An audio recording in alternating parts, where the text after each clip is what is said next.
No, because I really want to show them what's going on, what we ran into with this motor, so it doesn't drive other people crazy. So we're going to include this in the video. We'll get to it when we get back over here to finish that filming. But I definitely want to show people what we ran into.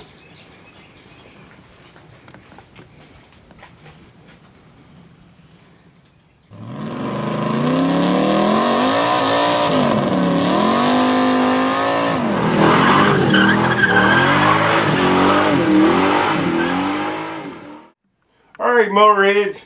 So last week we talked about this Challenger. For the ones that didn't see that video, this Challenger I started on this Challenger in 1990. 91 I think it was, and I handed this car back to her in 93. It was completely taken apart. At that time I didn't have rotisseries. You know, later on in like 96 we got our first rotisserie, and I started doing rotisserie restorations. We ended up having 3 rotisseries before it was all over, before I closed the big shop. But this car did not make rotisserie. This car made jack stands high up in the air. Now, getting this car back, it's pretty cool to look at what worked and what didn't work. I've been all underneath this car. The undercoating we used 25 years later and sitting outside for 20 years, and that undercoating is not peeling off. I'm going to share with you some of these projects as we go through it, and when I get to the underside, we're going to film it. Now, for this engine compartment, she changed her mind. She went plumb crazy. That's fine. We sat here for 4 hours the other day and went through major color codes. And I've been through this before in my restoration house. Somebody looks at a color and they say they want that color, and you're looking at a little teeny color swatch. It doesn't work. So I've agreed to work with her we've picked 2 different purples, close to plumb crazy. We've picked 2 different purples. They're going to be in this week. I bought a quart of each purple, and we're going to spray the hood, and we're going to spray the trunk lid, and we're going to put it outside and let her pick the purple. Now, for this engine compartment, I don't have to fix anything. All I have to do is top coat. All I have to do is scuff it down, clean it up, and top coat this engine compartment. And that's what we're going to do. She is not looking, this is not a concourse car. This is a driver. This woman, we're going to call her Miss Rain. Miss Rain. Was born in the 50s. She was raised into these cars, going to the racetracks with her boyfriend, building these cars. She's got some really cool pictures of older cars. One I have and I'm going to share is her with an AMX she built. Okay, and she didn't build it. She knew how to do certain things, but she sent it to people and had it built and painted the way she wanted because she loved muscle cars. She is the true epitome of a 60s and 70s muscle car child. She lived through the era of going to drag races and seeing all the real drag racers back in the day. Anyway, we're going to share a whole lot about this car because we get to share what products worked, and what didn't work. Okay, here's one that didn't work. This is probably hardware store paint. Okay, back in the day, we were buying cans of hardware store paint and painting all the little essentials. And you see how the rust, now this hood was shut the whole time. This car sat outside 15 years. And you can see how that discolored. Now nobody builds a car and plans it to be sitting outside for 15 years, but it happens. And there you can see how the rust came back and it discolored more. We definitely want to save these cars for the future generations as best we can for what's left out there. Now another product, and I'll show you a picture of that product. And let me explain. We sandblasted cars back then. I don't even want to hear it, guys. I still don't mind sandblasting cars. If you know what you're doing and know how to go about it, you're not going to tear stuff up. So we would sandblast the inside of fenders. We would take the fenders and doors off. We would sandblast certain areas of the car. We would definitely sandblast the underside because it's all strong and can handle sandblasting. Now, when we if these engine compartments, if they're not rotted out right there, this is a normal spot for E-bodies and B-bodies to rot out right there where the hood hinge mounts, because there's a nut plate underneath it here. And if they rot out right here, then I'm willing to change the firewall. But this firewall was never rotted out, so I didn't change it. But what was rotted out, and most you E-body people know, right here under that battery tray, from battery acid and all that, if you can tell right there, if you can get in real close, you can see the pitting that was on that firewall. And there must have been some small pinholes or whatever, but back in that time we had just learned about a product called PC7. It's a 2-part liquid steel, holds better than Bondo. I mean, this stuff, I have been using this PC7 product since the 90s, and I've been impressed with it. Well, now I really get to see. I filled this area. You can almost see, if you zoom in real tight, you can see the smooth area right there. From here to here to here, I did PC7 because it was pinholes. That PC7, look at it. No cracking, no chipping. Just as strong today as it was when I put it in 25 years ago. Because I don't go nuts with metalwork. We tried, back in the day, we tried to save all the original metal we could. And that was my attempt at saving metal. Look at it, man. It held up amazingly. I'm just impressed with that part of it. Not impressed with store-bought paints. Not impressed with, most likely, let's switch sides here. Let's switch sides here. We always sandblasted the fender supports underneath when we had the fenders off. And I'm not impressed with this. Now I wouldn't sandblast down this edge because you can tear up the corners of your fender. But I would sandblast the inside, and right here on the E-body is a huge support that goes down this side. Okay, and this is part of that support. It's a double lip metal, and moisture gets behind it. What I'm not impressed with, I really truly believe that I had enough paint inside here to stop future rust, and obviously I didn't. Now her fenders were gone. You can see that's an original Petty Blue fender. I think I pointed that out last week, but I'm really amazed at the things I'm finding. Disappointed at some things I'm finding. But anyway, this is our video for Friday about the cars in the shop.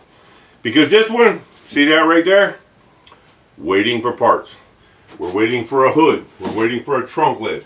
We're waiting for the paints to come in and pick the color of the paint. This right now is in a holding pattern. So I'm out in my happy place. My shop's my happy place. Don't like my shop exactly, but it's what I got to work with. And in my happy place is this one. We're going to get back onto this one. This is a 1976 455 4-speed Trans Am.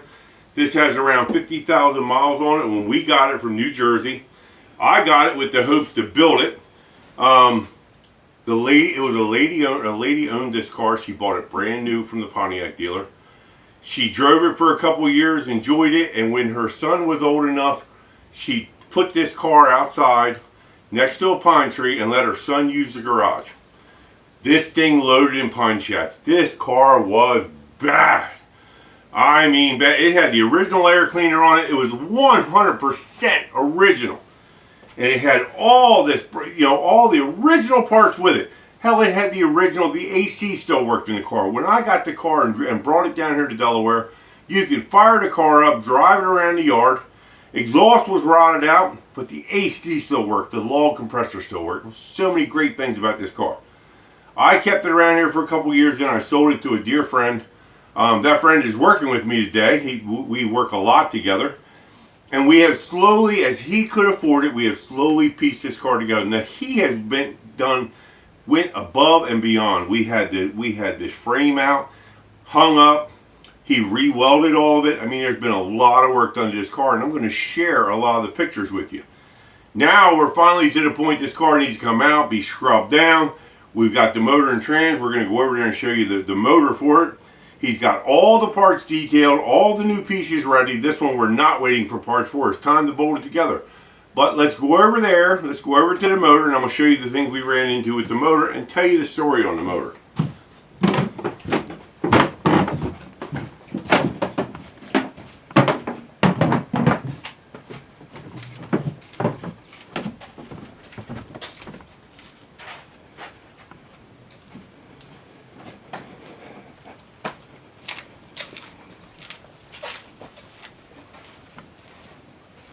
This block is the original 455 block out of that Trans Am. And here's how this played out. This gentleman, he's a Pontiac lover. He's got a bunch of Pontiac motors and cars. He had a 66 Pontiac convertible. He had it done. It was his high school car. He had it in a storage shed up in upstate. A flood came through. 100-year flood came through. The car was under 20 feet of water in the storage shed he had it in. Needless to say, he was very disappointed afterwards and wasn't sure what to do. Sat under water for 4 days. So when the water receded and he got to the car, he drained all the fluids. That was the other block we took apart. He drained all of the fluids and he filled used motor oil and transmission in as many pieces as he could. And believe it or not, he saved the car. He saved the car. Now again, this block is from the original Trans Am block. However, the 455 that he had in the Pontiac convertible, let's just switch around here.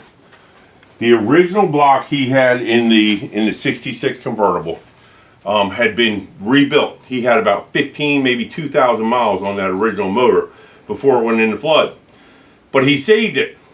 These forged pistons, they are from that motor. 030 over forged pistons. He had that other motor board and he had somebody else build it. This cam is an 80s cam, a hydraulic cam that he really loved the sound of and really loved the way it performed. So we saved that cam. That cam is in great shape. Now what we have to do next is center line this cam, because I want to see. In the 90s when I built motors and bought cams off the shelf, man, the center line was out so bad. I want to see how bad the center line is out on this cam. Now we got stalled up on this cam. We got stalled up on this motor, and I'm going to show you why. At first, you automatically assume. See the writing on this on number 1 piston? Now look at the writing on these other pistons. Somehow, and it drove me insane because right off the bat I think, oh, the piston's upside down because the rods are oiling rods. They oil the cam and they oil the cylinder walls. Okay, and at first I thought, oh, we just got a rod mounted backwards. Well, come over and look at the pistons on this side. Look at the writing on that side. They're not. It wasn't backwards. I had him take that rod to the machine shop and flip the rod. Okay, it's gonna fix it. I jumped to a conclusion. I'm not afraid to admit I jumped to a conclusion. I didn't take my time. The rods had already been checked, everything had been put together, and we were sizing rings, and I started putting them in, and that's when I realized, hey, what's up with that? So we stopped. We sent the rod to the machine shop, got it flipped. Come back, it still ain't right. The oiler's still not in the right direction. They printed this piston backwards. No matter what way you flip that piston, the writing is not the same. Now how that made it to a box of brand new pistons, I don't know. Why they flipped the writing on that particular piston, I don't know. Did they do all the printing on that piston and then ran out, so threw it in a box of different printed pistons? I don't know. But I assumed, because the writing was upside down, I assumed that it was wrong, so we had to take the rod back down and flip it again, because it wasn't the rod. It was mounted properly. It was the piston writing. So mistake I made, we got it right. The motor's together. She turns over nicely with resistance the way it's supposed to. We have a one-piece seal in the back. Now it's time. We're hoping.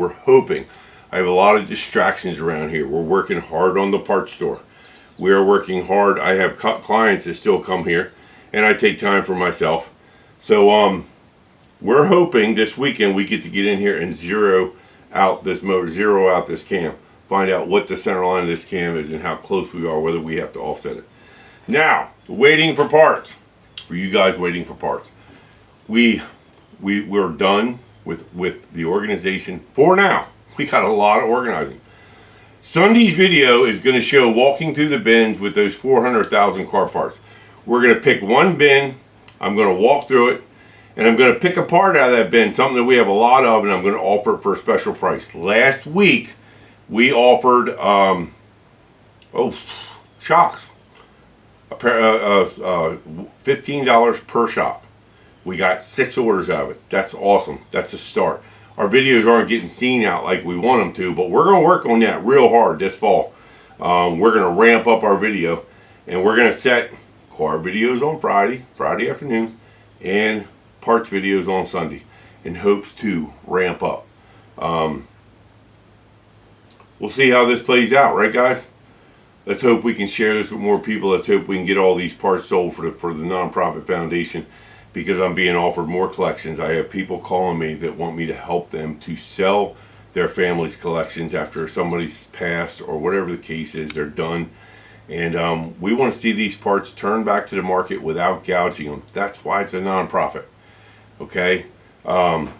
We're able to offer these parts back to the public, to people who need them, without gouging them, because a lot of guys see an opportunity when somebody passes, run in and grab the whole garage cheap.